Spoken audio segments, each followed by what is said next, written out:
പക്ഷെ ആ ചെയ്യുന്ന അമലിന് വല്ലാത്ത പുണ്യമില്ലല്ലോ. അങ്ങനെ ഒരു വിശ്വാസത്തിന്റെ മുകളിൽ ചെയ്യുന്ന ആ ഒരു അമലിനാണ് അള്ളാഹിന്റെ അടുത്ത് വല്ലാത്ത കൂലി. അതിനാണ് അള്ളാഹു ഇതൊക്കെ ഇങ്ങനെ ഒരുക്കി വെച്ചിരിക്കുന്നത്. അങ്ങനെ കള്ളിന്റെ പുഴ, വൻഹാറും മിൻ അസലിൻ മുസഫാ, മനോഹരമായ തേനിന്റെ ആറുണ്ട്, നദിയുണ്ട് സ്വർഗത്തിൽ. മനോഹരമായ തേനാണ്.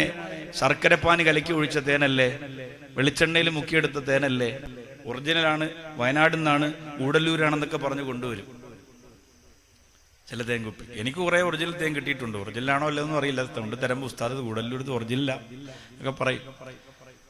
തേൻ നല്ലതല്ലേ? ഓരോ തുള്ളിയൊക്കെ രാവിലെയൊക്കെ അങ്ങനെ ഉള്ളിലേക്ക് ഇറക്കുന്നത് നല്ലതാ. സ്വർഗത്തിൽ അള്ളാഹു ഇഷ്ടപ്പെട്ട തേനും പാലും കള്ളും മനോഹരമായ വെള്ളവും ഇങ്ങനെ ഒഴുകി നടക്കും.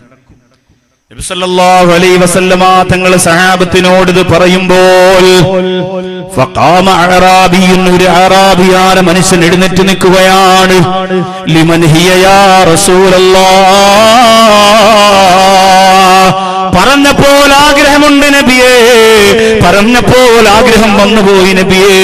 പക്ഷേ ഇതാർക്കാണ് അല്ലാഹു കൊടുക്കുന്നതെന്ന് കൂടി പറയണം നബിയേ.